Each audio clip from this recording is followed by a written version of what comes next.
Welcome back to Show 'em the Door, the only podcast that makes you think, yeah, I could probably do that. I am Christopher Conway. I'm one of your hosts. That's Willem Azanero, and we are joined by a very special guest today. This is the one, the only, the Patrick Smith.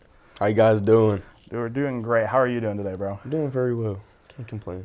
Dude, we are super excited to have you on the pod this week, and I think that we should just kind of jump right into it. And so we're going to kind of start early life, and we're going to move towards, present day football. Yeah, for sure. So when did you think you first got into football? So it actually started at a very young age. Like usually, football for any stage, usually when you're about 5 years old. Mm-hmm. So my dad was actually a coach. My older brother was, he's 8 years older than me, so he was in varsity at the time. So I was always around football and stuff like that. My dad actually, I don't know how he did it, but I was able to play football at 3 years old, which is like 2 years younger than the average kid. So I was out there, big pads, passing my cleats and stuff like that. But I started around 3 years old with my dad and everything, and then progressively as the years went on, people started telling me like, oh, you're good, you can do this and stuff like that. I never really believed it until I got older. So then forward on, I got to middle school, and then it actually is kind of like college. So in New Jersey, there's the best schools are private schools where you can kind of get recruited to go to. Yeah. So my 8th grade year was kind of like a college experience because I had to pick what high school I wanted to go to. To give you that best option. Give that best option, you get what I mean? So. Do you remember any hits at 3? No, I don't. I really don't even remember this. Yeah, I don't know. I wasn't taking football hits at 3. So I feel like I remember my first touchdown at 3. It was only 2 yards, but I'll take it. Were you still a running back or I was everywhere, to be honest. I mean, yeah. I would say running back, though. That's funny.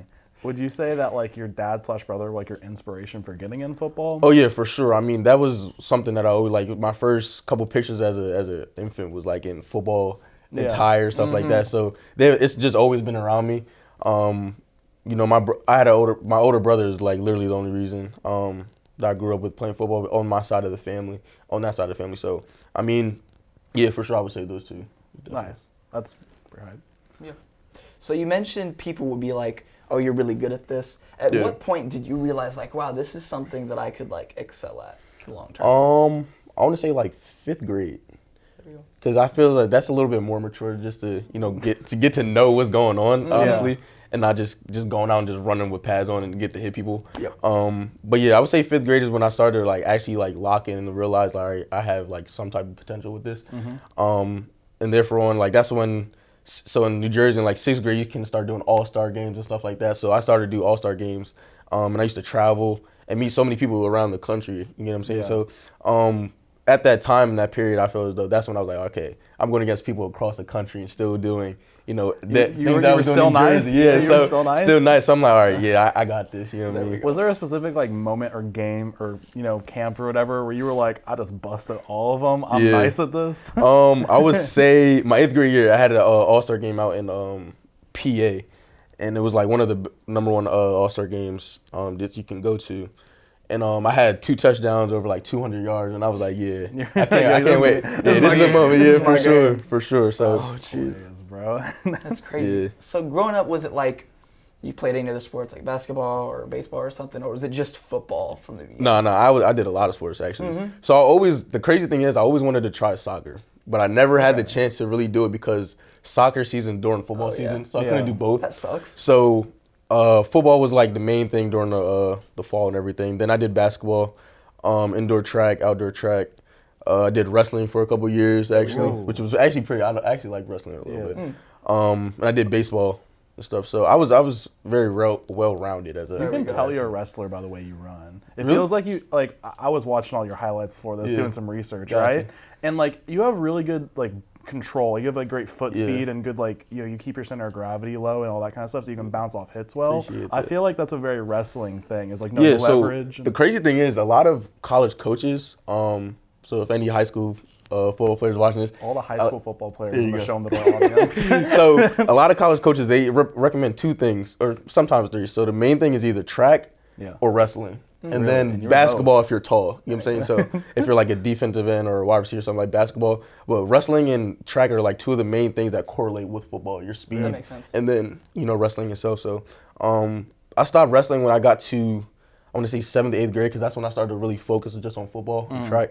But yeah, wrestling was actually fun. I loved the tournaments. The only thing I dreaded was you get there like 8 in the morning, you wouldn't leave until the evening because of like the tournaments, how many people there is. So all day. Did you also enjoy the other sports? Like, did you like enjoy basketball like a whole time, but you had to make that decision, or was it like you always knew it was gonna be football? Yeah, so basketball was it was always fun. So like we had travel teams and stuff like that. I was always on the travel team, and I was always with my boys and stuff like that. So it was more so like a backyard type of feeling. So it was always fun. I never like thought of it as serious. Like, oh yeah, this is I want to focus on this.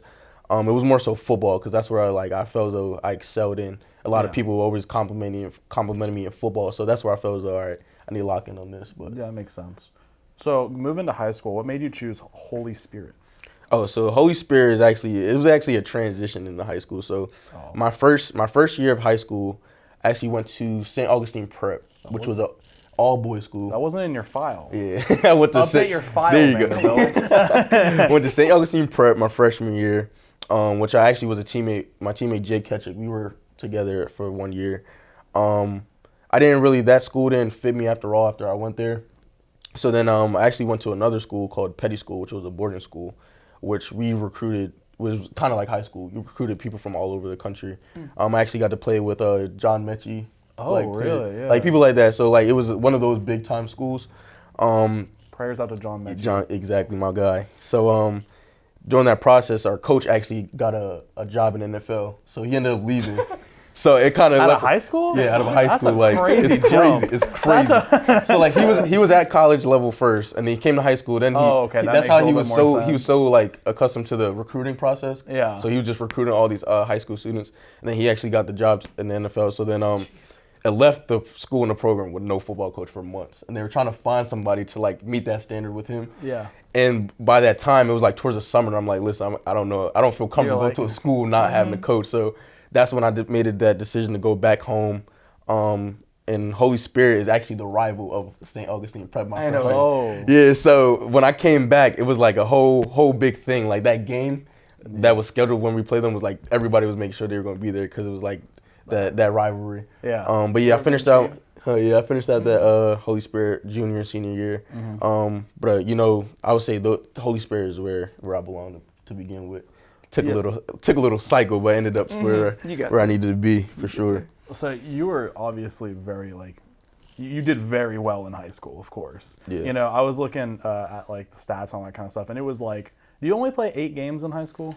Yeah, so that was during the COVID year. That actually sucked. That's why, forgot about COVID.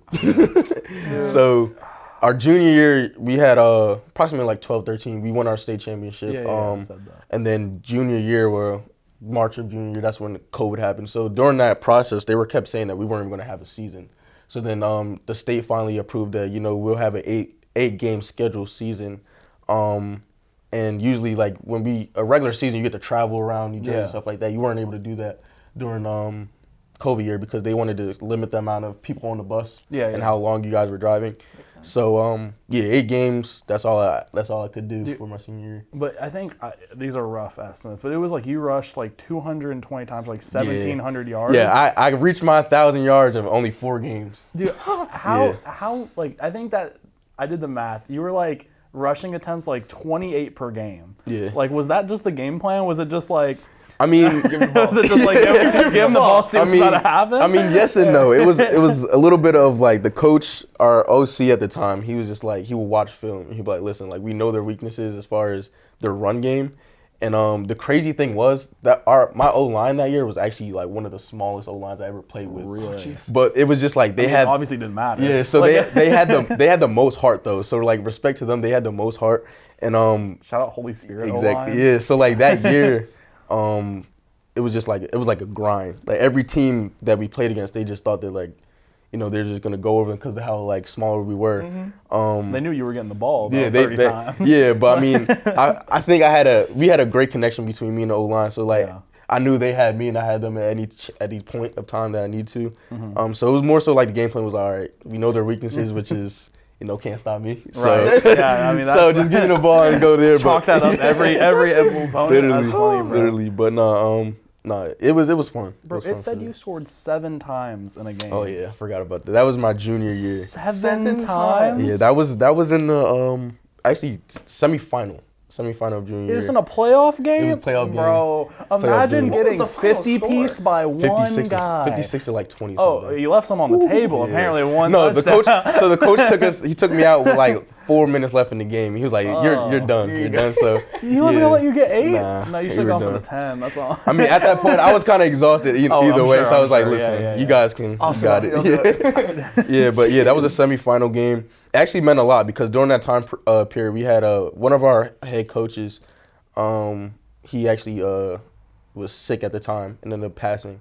So during that whole process of playoffs, all of our games, I felt like we were dedicated to him. Oh, okay. So yeah, that game I You just guys had went that off. Yeah, I just went off. that Bro, game. imagine being one of the opponent's linebackers. You just finished an Algebra 2 test. You're absolutely dog tired. And Yeah. you get 50 pieced by one guy. And I know that drive was like, because that team that we played, They're was like, God.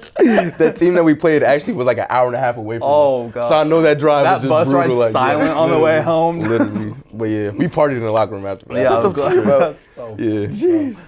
So, I don't know, like, looking at your stats, I thought it was a little odd that, like, you were rated only as a 3-star prospect coming out Yeah. of high school by 247 at ESPN. How did that, like, do you feel like you deserve to be a higher ranked recruit coming out of high school, or did that not really matter to you? Yes and no. I mean, yes, I feel as though like my senior year, I feel as though I proved that I was like one of the one of You the were best named, back like, in. you're named in like the New state. Jersey Yeah, player of the state. year. Yeah, you know what I'm saying? yeah. So I feel as though my senior year, I definitely should have got like a 4-star or something like that. But then again, like as you realize that athlete, when you get to this level, all those stars kind of don't really mean anything. Yeah. Because like at the end of the day, you got to compete. So like there's guys that 4 or 5 stars that that never really touch the field. When there's guys like 3 stars that are producing that a 5-star should be. Right. So I mean, I don't really. It was definitely a chip on my shoulder at first.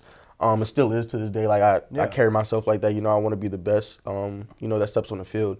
But I don't think it really affected me too much to the point where I was like, all right, yeah, this is so unfair that I didn't get a higher star. Yeah. But yeah, it was definitely like mind-boggling. A little like, damn, I did all this and I still can't get You're like, a higher I have, ranking. But I have like 9 different news What do I outlets have- calling me the best. yeah, what else do I have to do? What else do you want me to do, for real? Yeah, for sure. 8 touchdowns, is that what it would take to get 4 stars? He didn't take Yeah. that of the game. They were giving you that Interesting. 4th star. Yeah, I know. Dude, It's that's crazy. It's crazy. I was looking at that and I was like, so they have it like kind of in chronological order. So I'm like, damn, man went off in high school, and then it Yeah. was like 3. I was like, that doesn't make any sense. Yeah, It for just sure. didn't make like a logical jump there. Mm-hmm.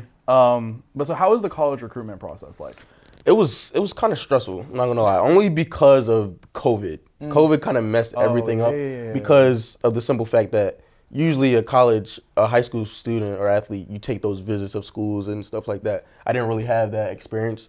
My visits were literally in the living room with my parents on a computer while they're going through their slides of pictures of their campus. So I'm like, they're like, yeah, we have this beautiful monument, and I'm like, I can't really picture myself there right now. Like I'm in the living room trying to think about what's going on. But that I feel as though that kind of like delayed some things, because there were schools that that were very interested in me, wanted me to come out, but I couldn't at that time because of COVID.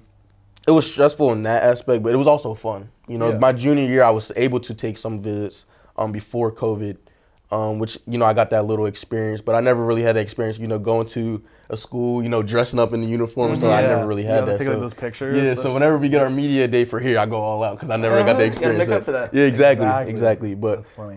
in the long run, I ended up here, which I'm very happy with. So all worked out. Who all like offered you?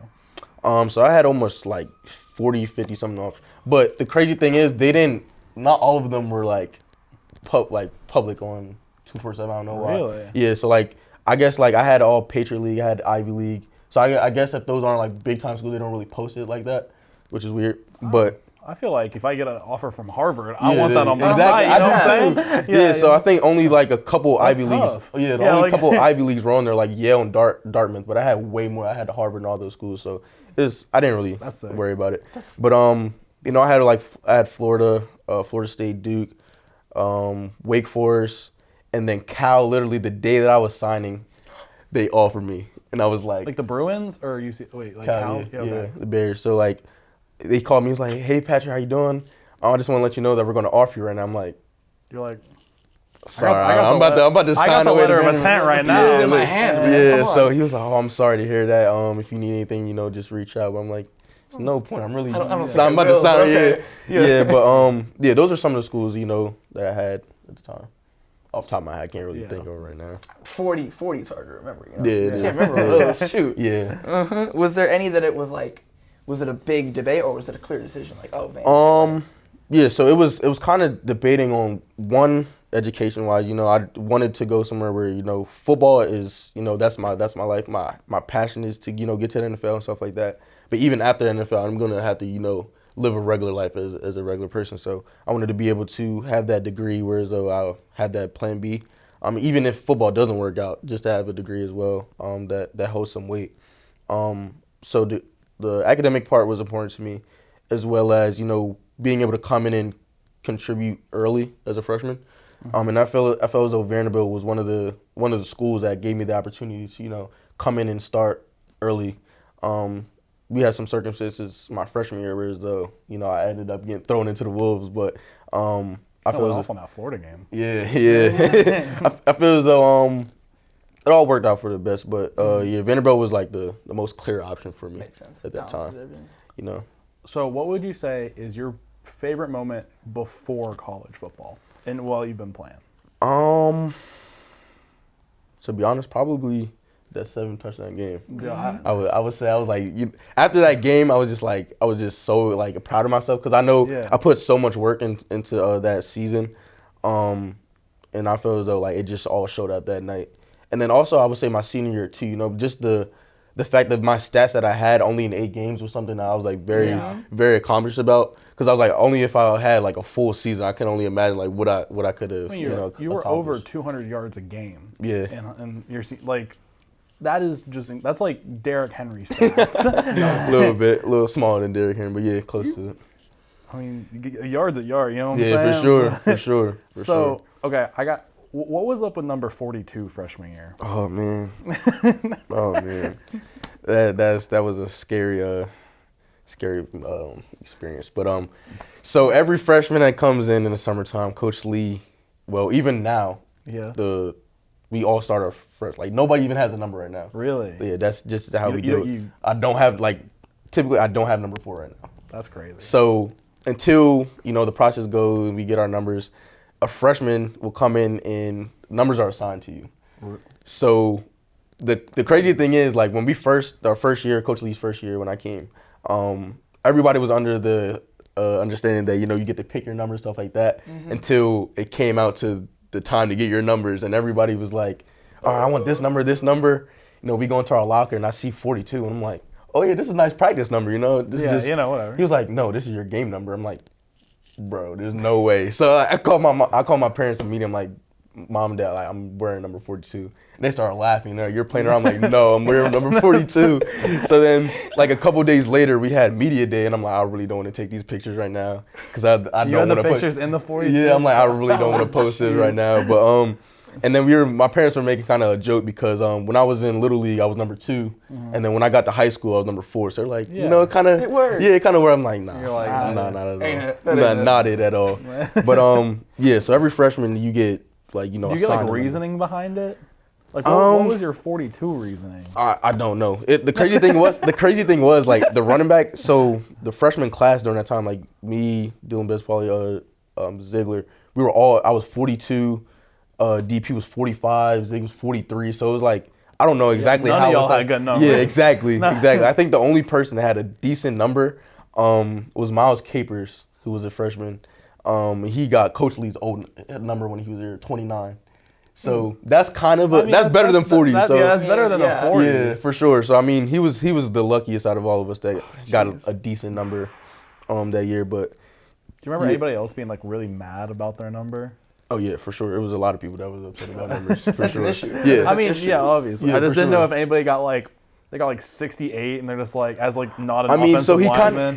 So he did it to where like it kind of played out to like what position you were at. So like 40, yeah, I know. 40s? Yeah, in the NFL, I mean, you have Alvin Kamara that's 41. So like you figure he's a dog. That's the one guy though. Like exactly, but I'm saying like you figure any 30s to 40, well 20 to 40 pretty much. Yeah. You can wear a running back. So like they figured any 40 number was Give me fine for them. 25.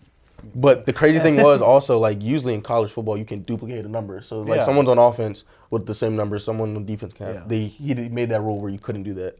So a lot of people were upset about that too because they were under the understanding like, all right, I can get this number. It doesn't matter if somebody else has it. I can get my number. That was not the case at all. So, which kind of backfired a little because we had some QBs last year wearing like 39 and stuff like that. That wasn't like. I'm a QB wearing 39. Yeah, I know. Like we were at practice, he's wearing 39 throwing the ball. I'm like, this is just, But I'm like, is this a trick play? I'm like, there you go.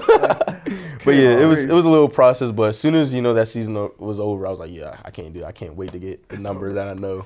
So were you able to choose after your first year, or like? Yeah, so like the process is like one thing that I do respect Coach Lee, he's trying to run this program like player led, not just like the coach is always in the ear. Like it's more so the players running the program. So like the process that he established was like the players get to choose who gets their numbers now. Like so the first 10 people you vote on Google Docs, and those 10 people then meet, and then they start to discuss like, all right, which people then just like deserve their number. That's pretty cool. Yeah, so I feel as though that helped out a lot because there was a lot of people that like felt like they deserved their number, but then after like hearing the reasoning of why they didn't get their number, they like kind of humbled them away. Yeah. So I feel that it also brought some type of adversity, and bond to as a team, like just to understand like, all right, I didn't get picked this week for my number because all right, I didn't do this the right way or something like that. It's just holding each other accountable. Right. Yeah. So rather than just be like, all right, the coach doesn't like me, that's why I didn't get that number. Now it's like, all right, I understand because my teammates see. Right. You know what I'm saying? So it's like a peer accountability. For sure. So I like that a lot better, rather than having it left in the coach's hands because some players may feel like it's unfair that a person got this number, not that. It's easy to blame like somebody in power as opposed to like rather than your teammates. Exactly. Yeah. That's really insightful. For sure. Shout out Coach Lee. Coach Lee. Yes, sir. So I guess moving into like your actual like performance in college football, how did you feel kind of going in as a freshman? Because you were kind of tossed to the wolves, like you said earlier. Yeah. I would say when I first came in the summer, I was training, but I wasn't. You can't really prepare for college football workouts. Yeah. So like when I came in, the workouts were just like brutal. You know what I'm saying? And then it was kind of like a lose-lose situation because obviously the older guys, they would work out in the morning and stuff like that, and they'll be done pretty much as far as working out physically for the day, while we're just starting our workout like 2-3 in the afternoon, the hottest point of the afternoon, and we're out there, our feet are like burning with black cleats, like it's just crazy. But I would say after like the first 2-3 weeks after getting used to it, I felt very comfortable with it, and then just going into like fall camp, just building it was more so like the repetition of it. One thing that a lot of student athletes have to realize is like the biggest thing that coaches criticize is how you practice. So I took a lot of pride in like how I practiced stuff like that, which was I was able to move my way up in the depth chart. Luckily the first game of the season I was number 2 behind Ray until he got hurt. Then me and Rocco, were rotating. But the first summer coming in, it was definitely rough for sure. Does he go by Ray or Ramon? Like I know that he has it on his photos, right? I guess it all depends on like who he's talking to. I guess like kind of like me. Like my name's Patrick, but everybody calls me Cheeks as well. That's my nickname. So where did that come from? So when I was a baby, I had really big. Matter of fact, I have it on my phone right here. Wait, hold on. Will you show the camera? Right here. I'll try to zoom in on that. Yeah, for sure. I probably won't. Yeah. So when I was a baby, my grandma was like, we're gonna call him Cheeks. And ever since then, like that's always been my name. Like. No one really calls me Patrick. Like even my professors here on campus, they don't call me. They call me Cheeks. That's what I'm talking about. Yeah, so it's kind of like the same thing. It's your Instagram handle. I remember we were DMing people, and I was looking through it, and we were looking you up, and I was like Cheeks for it. I was like, you know what? We'll learn. Yeah, that's my nickname. Yeah, that's my nickname. But kind of like Ray. It all depends on like who. I get you. The announcers like kind of went back and forth whenever they were casting the games and stuff. So I just. Yeah, want to know. Like spring game, they were calling me Cheeks. Some games they were calling me Cheeks. Some games they were calling me Patrick. I mean, I get you. It don't really make a difference to me. So, actually getting into the games that you like in your freshman year, was there like a bigger learning curve? Like, were you kind of going out there and people talk about the game slowing down for him after a while. Were you like really worried about like your assignments and all that kind of stuff the first couple games and you kind of settled into it? Or was it more of a like, oh, I've done all this preparation, I know what I need to do, now it's time to go execute? It was a little bit of both, you know what I'm saying? So like any athlete, I mean, unless you're like, I don't know, you have no feelings, but like even me, like even though I've been playing this game for so long, I still get nervous a little bit. Yeah. So like I feel as though I was prepared for sure throughout the summer going into fall camp, first game, but also had like that little bit of nervousness. First college game. Like anything you do is literally broadcasted across the country. So that's one of the other things that you think about. Like any little mistake, anybody can see. Yeah, everybody. It can be nationally televised. But like so like my first very snap, like when they called my number against ETSU and I was on the field, I was just looking around like this is like actually absurd. Like I always dreamt of playing in college football and like this is my first time. Yeah, this is my first time like actually doing it. That was a rough game. Yeah, so like the first play I got in, I actually got the ball, and I got tackled and stuff. I'm like, this is literally just like high school. Like, it feels it feels so normal. You know what I'm saying? Like I just was overthinking it a little bit. So after that, I just took off with it. My freshman year. But yeah, I would say for sure a little bit I was nervous. Yeah, definitely. Is there like a notable moment from that freshman year that you like really? Yeah, I would say the moment that like kind of like brought me to college football was against Georgia. We had Jordan Davis, Nakobe Dean, and all of them. So like, we were actually backed up on our 2-yard line. Yeah, and they're like, "Cheeks, you're in." I'm like, "What?" You're like, "I'm." Like me? I was like, "Yeah." They were like, "Yeah, go in." So I go in again. I'm like, "Bro, please don't get a safety." I'm like, "Please don't get a safety." That's all I'm thinking about. Just don't get a safety, Cheeks. So I get the ball and like literally, Jordan Davis just comes free. I'm like, bro, there's no way. So I don't know how I did it, but I managed to get like 2 or 3 yards away from like our end zone. And at that moment, I'm like, yeah, this is another world, literally. Once you get into SEC play, you realize like every single person on the field is like an NFL. Yeah, that's an NFL. Kind of. You know what I'm saying? So it's a little bit different when you play like out of conference. Not no like discredit to them. No, but SEC is the best conference. I can discredit for sure. them. Nah. Y'all are all bums. For sure, but I'm saying like SEC is like that's literally the next level until you get to the NFL. So no, I grew up in Knoxville. I'll trash any other conference but the SEC. For sure. So I mean that was the moment where I was like, listen, like this is literally like a grown man's sport. So yeah, that was definitely. Do you like pride yourself at running against better defenders? Yeah. Like not better as in better than like better as in like first round prospects. Yeah, for sure. I mean, like literally, like I was last year when I was we were watching the draft, like some of my teammates and stuff, and like you seen Jordan Davis go up there. Yeah, number and like 18. Like, literally, like Nakobe Dean was their tore his ACL and he was still like a second. Yeah, so like I mean, it's just crazy. Like damn, I really played against these guys. You know what I'm saying? Like you were on the same field. It just makes you think like, all right, so if they can do, I can do it too as well. So it's also like a motivational part to it.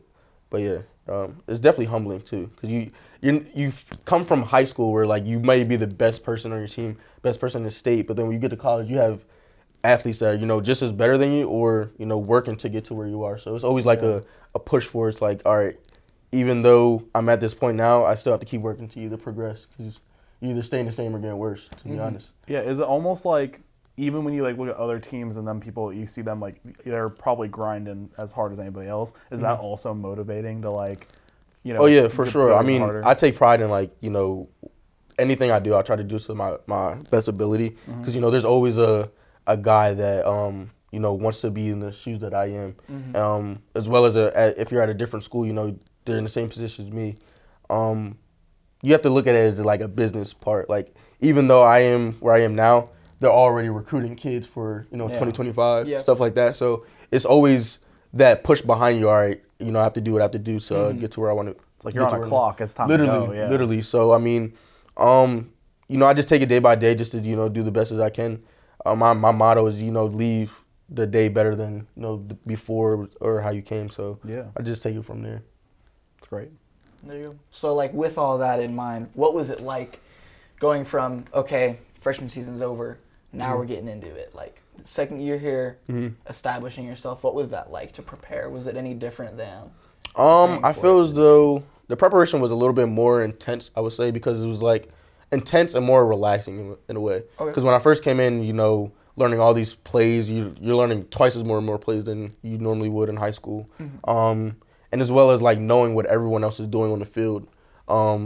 I would say like in high school, it's more so like, all right, I know I'm getting the ball. It's not that much. Get out my way. You know what I'm saying? In college, you know you have to read the defensive line. You have to know what covers they're playing, stuff like that. What the wide receivers are doing, what the O-line is doing. So it's a lot more mental to it than, you know, high school.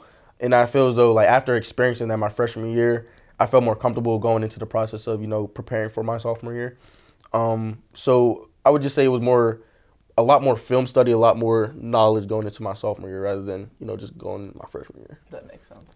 Speaking on film study, were you a person that like watched a lot of film in high school? For sure. I was. Okay, I was always watching film. That's one thing. I feel like, you know, this is obviously me never playing any kind of like college level or even like high school level varsity sport, but like I feel like that level of like film and like deep analysis of what's going on, I feel like that has to like have a greater uptick when you get to like college. Oh yeah, it definitely. So were you just like by yourself, like putting yourself through that work because you knew it's what you had to do? Yeah. So like obviously, it was more so like with my coaches at the time in high school. Yeah. So he was at our facility all day. You know what I'm saying? So like whenever I had like a little break between classes or like lunch or stuff like that, I would literally take my lunch and go watch film with him. Yeah. You know what I'm saying? So it was just always a person I can go to watch film and help me develop. I got you. You know what I'm saying? So he was actually able to go to that college level. So he understood the process before I got here of how it would be. And then whatever like little question, he would challenge me to, you know, go home, watch for myself, and then, you know, come to him about it, see what things that I didn't understand completely and stuff like that. So that's cool. Yeah, I had him for that guidance for sure. So shout out to Coach for that. Shout out. He's gonna watch, I'm sure. So sophomore year, this past season, you also got like some considerable work as the number 2 running back. You know, what would you say were your favorite moments from this past season? It was pretty much, you know, the process of going through. All right, we knew Ray was coming back from his injury, stuff like that. So Ray. Yeah, shout out to Ray. Good luck at Kentucky. No, not against Vandy. No, but all love. But I would say just knowing that, you know, I had the opportunity to be behind him, which I mean wasn't really a problem for me. You know, I had no problem, you know, waiting my turn because, you know, Ray was also a great guidance. You know, he played more college football than me, so it was more so like having that person, you know, to guide me through the process. Now that he's gone and I've experienced it, you know, I'm ready for it. But I would say just going through that process was very humbling as well too. You know, because, you know, I wanted to be that guy. I wanted to come out and, you know, start, but just, you know, preparing for it was something that, you know, took a lot of work and stuff like that. So, I mean, coming in as number 2 was I was very honored for it as well. You know, between all the backs that we had as well, you know, just feel, you know, the team and the coaches felt comfortable for me to be that number 2 guy. Yeah. It was very special. Is there like a specific game that like you're the most proud of this past season? This past season? Yeah. Probably Florida. I had a good game against Florida. You run off against Florida 2 years ago. Yo, literally my strength coaches, they were like, you must just not like Florida because every time you like, even last year, like you were literally you literally go off against them. So yeah, I would say Florida for sure. And even Kentucky. Kentucky was a fun game. Kentucky seemed like a fun game. The weather was all messed up. Yeah, like literally we came to the stadium from the buses. It was literally pouring. Then it stopped. Then we came out, it was snowing. Then it stopped snowing. Then it was like hail. Then after that, it was just like slush. I'm like, this is crazy. But Kentucky's terrible. It's a horrible place. I hate Kentucky Stadium too, but it was so surprising. Like you would have thought that like no one was going to be there, but they're very supportive of their football team. That's one thing I can give them. Having a trash year. No offense to Kentucky. Offense to Kentucky, man. Yeah, offense to all their programs. Basketball too. I have so much respect to their fans because it was actually it wasn't like obviously sold out, but it was still a lot of people there. Kentucky fans are passionate people. Yeah. I would definitely give my respect to them because it was definitely a crazy weather. Was that fun, like walking off their field with seeing all their fans and all the for sure, like literally. I mean, because they also talk so much, so like coming in, they were talking so much like smack and stuff like that. So like just having that feeling like we just beat you guys in your own like literally in your own stadium. Yeah, felt so good. And like just seeing them like put their heads down, walk out the stadium was like that is so fun. Dude, that was such a great game. Yeah, for sure. So I guess moving closer to like what we were just talking about, what would you say is your favorite stadium other than Vandy Stadium to play in?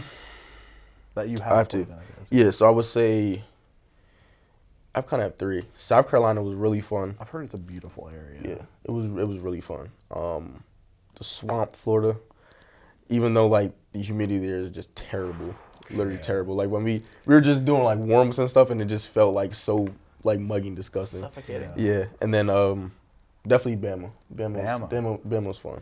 Definitely fun. Is there a least favorite stadium to play in? Let me think. Least favorite.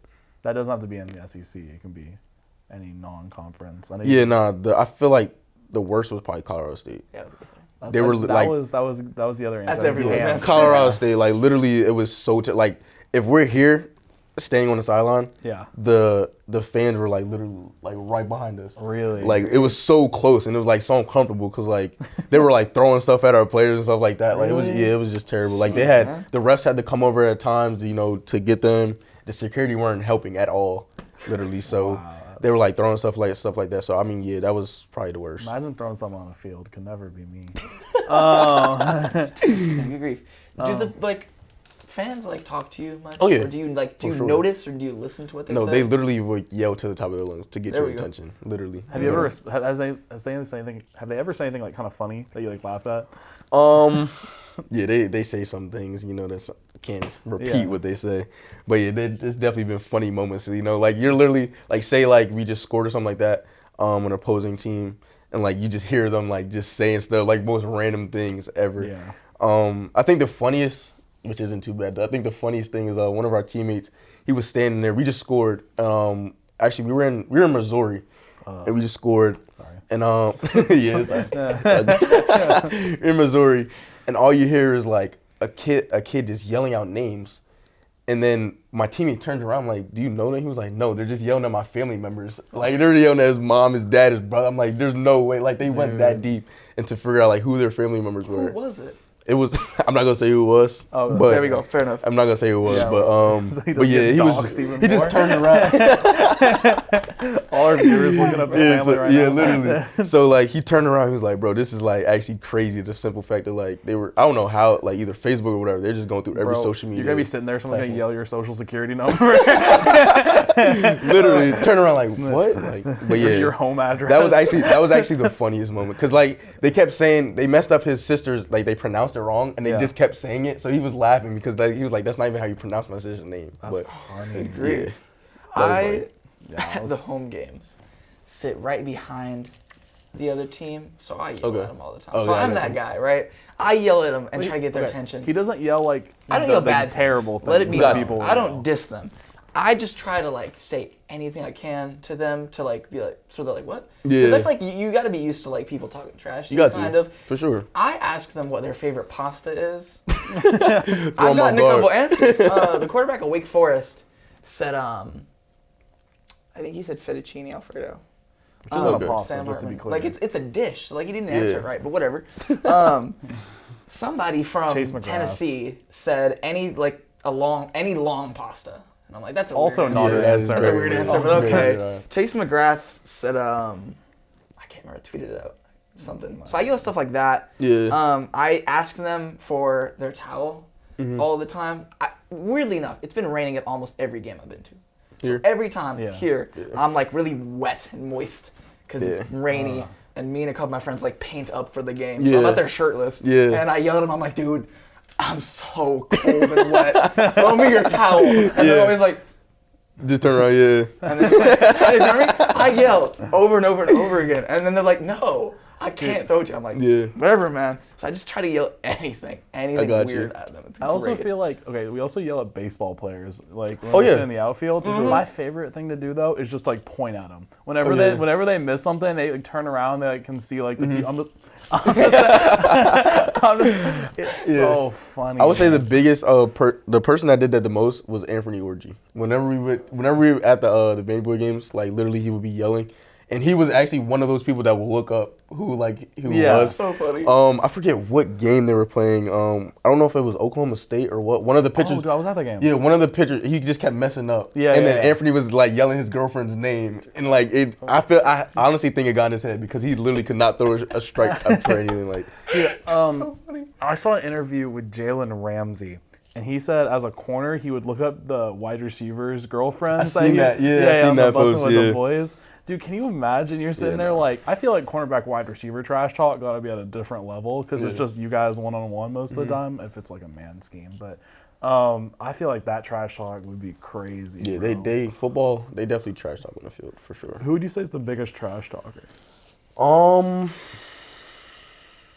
I would say Missouri, for sure. South Carolina. Really? Those Yeah, teams? yeah, literally. You gotta win more. Yeah, no, they can't they just talk the talk most trash. for sure. They're They're earning a prideful little. to go fucking 7-5. Yeah, but Tennessee too, a little bit. You know, Yeah, that's just that's just fair. a little. That's fair. You know, that's kind of like a rivalry. So That's what they do. No, I meant like on the team though. Like for you guys, do you feel like anybody like on Vandy's like trash talks a whole ton to the other team? Anthony. There we go. There we go. Anthony, literally, and he has so much pride in it. That's the thing. So, I mean, that's what I'm one. talking about. At least we know that if anything is happening, it's usually because of Anthony saying something. Did he get an All SEC bid this year? I'm not 100% sure. I thought off he the top of my he head. deserved it. if he Yeah, did. no, he definitely. Shout out to him. He definitely out to deserved. He had a hell of a season this Yeah, year. he did. He was Hell of a crazy. season. Also, we had a safety that had a hell of a season this year. I forgot his name, but he had Maxwell Worship. Yes, Max Worship. Worship was going crazy, especially in run Nuts. defense. Yeah, He's rated as PFF's Yeah, he's- highest run stopper. he's a hard hitter. That's one person you don't want to get hit by. I promise you. You're in don't. practice, you're like, Yeah, like literally when we be full pads and everything, full speed, and like I see him, I'm like, I hope he does not. Yeah, like You're like, I gotta have get the away. other side of the field. I have to get away from him as soon as possible because if he has a chance of hitting me, he You're will. slowing up. You're like, I'd rather get hit by this linebacker. Literally. But yeah, he's a dog. That's funny. Is there anyone else on the team that's like that level where like in practice you're like, do not hit me, or is number one? I would say Worship, and then another one, CJ Taylor. He likes to hit too. Yeah, he got a few interceptions at the end of the season. Yeah, too. no, Man, he was had a crazy. great season this year Yeah. too as well. Yeah. Other superlatives. Let's go with the classics. Who's the best dancer on the team? Dancer, probably Taco, because he's just always dancing. We've Yeah. gotten a few different answers. We have. Who else? Do you remember? I remember one for best dress, but do you remember who was also considered best dancer? I think someone said. I'll say Taco or was- DP. DP, Dylan Bestwaller. Those two. What about best dressed? Best dress. So I would say Anthony, even though That's the number one best dressed. Anthony, Q, Quincy Skinner. Ooh. I think we've gotten that answer before. I don't know if he was on the team whenever we had a lot of those answers. Maybe not. I don't know actually. Anyway, continue. My bad. But he's in my grade, so he's okay. definitely there. We had a lot of Chris Pierce Juniors last year. Chris, yeah, he can dress for sure, for sure. Me, I mean, I can dress too, but I'm more of like a shoe guy. Like I can wear sweatpants and stuff like Obviously, that. show the shoes. Yeah, Hold up. Yes, sir. got the Yeezys on, but Absolutely. yeah, I'm more of a shoe guy. I don't really, Yeah. I wear sweatpants as much as possible. Like There we I go. like to feel comfortable when I'm Exactly. walking around.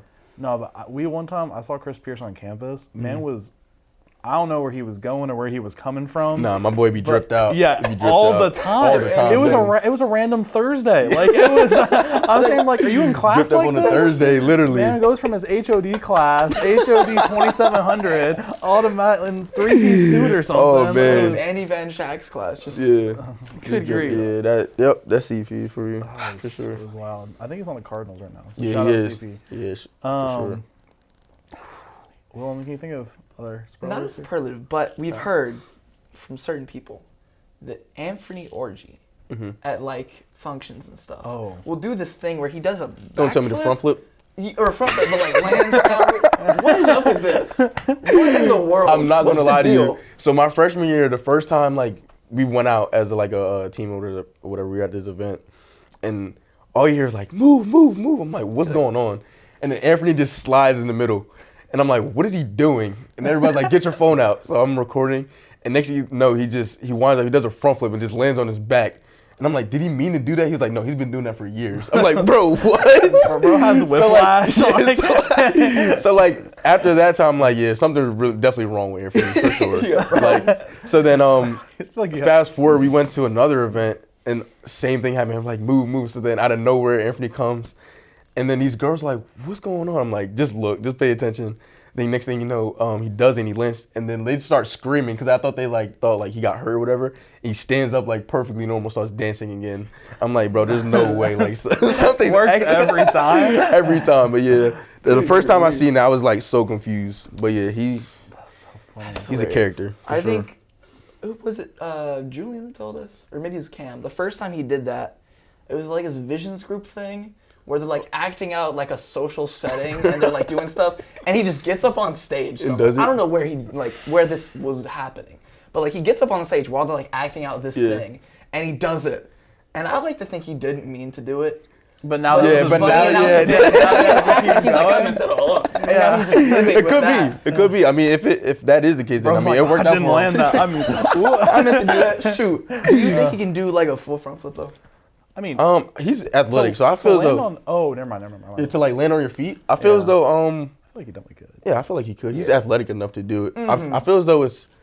Me personally, I don't plan on trying that because I feel like I'm gonna do what Anthony does. I'm gonna hit my head on the thing. It's gonna be gone. But like a backflip I can do like easily, like just standing up. But I feel as though backflips are kind of easier to land than a front flip. I would say. I mean, that's just me personally. I don't know. Yeah, man. I'm doing backflips all the time. It's crazy. But yeah, I don't know, to be honest. We got a couple more down the checklist here. We were told by, I think it was Ben at first, and he was talking about workouts. Yeah. And he always said that if another football player comes on the pod, like whenever they do, they ask them about floor neck. And I want to get your take of floor neck here. Floor neck is probably the worst thing ever. Like literally, it's like the start of a workout, and like you come in and everything, getting situated, and then all you hear is like, first of all, it's not like a casual thing. It's like literally to the top of your lungs, you yell floor neck. So then you get down, you're doing all these like neck mobility exercises for about at least a minute and a half straight. And it's like, you literally can't touch your, like if your head touches, you start all the way over from the beginning. So I feel the first time that we ever did, it was actually the freshman group. And obviously like we're all young and stuff like that. So like when we came in, he was like floor neck and somebody accidentally put their head down. And I lie to you not, like when we had to start all over, it was the worst. It was the worst. But yeah, I guess it helps for like concussion reasons. I would have to imagine those things are heavy, bro. Yeah, I'd have to imagine. They say that's the reason why it helps with that. But yeah, those are definitely terrible. I don't wish that on anybody. Yeah, I hate floor neck for sure. It's been kind of talked about as like a kind of people get hype about it. No, you definitely get you get crazy for it for sure because you kind of like have to. But like to get through it. Yeah, to get through it. But like I never want to do it again. But like I like once you're done, you're like I'm so happy this is over. Like you way past that. But yeah, it's definitely not fun. Okay. Not my favorite. So one more thing. We were talking to Cam. He was like, I think our first football player we had on. And he was talking about food before the game. Yeah. So first of all, what is your both night before and before game food routine? Yeah, so usually when we go to the Marriott or whatever hotel we're at, the food's like catered and stuff like that. So I would usually get spaghetti with the meat sauce and everything, and then put a little bit of Alfredo on top of it too. Get that mix in. Yeah, we get that little mix in. And then I would have a piece of steak, and then that was just for dinner. After that, you usually have meetings afterwards, which is like another hour and a half, and then you have like some family time. And then you also have a snack, which is considered snack. So I'll get like a smoothie, usually be Smoothie King. So get that. Smoothie King bangs. Yeah. And now I usually take like a whole box to myself of like Cinnamon Toast Crunch and take it to the room. So that's what I'm talking about. Yeah, for sure. So Cam talked about ice cream.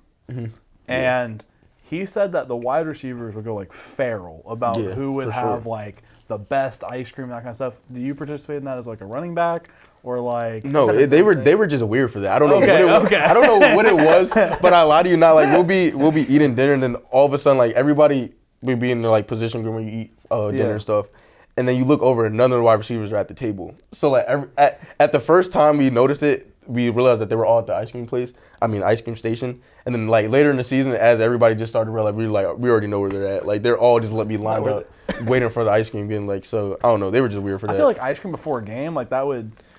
I don't know. I never ate ice cream before a game, but I mean it helped for them. It worked for them. Obviously. Jeez, that was funny. Oh my gosh. Well, we have a couple things here ending. First of all, we have had every single person to join this podcast sign the back of this jersey. Oh, for sure. Yeah, and so, Willem, will you get the Sharpie? Yeah, I think it's in this thing. Okay, if it's not, I'm going to be mad at you. You're telling me it's in there?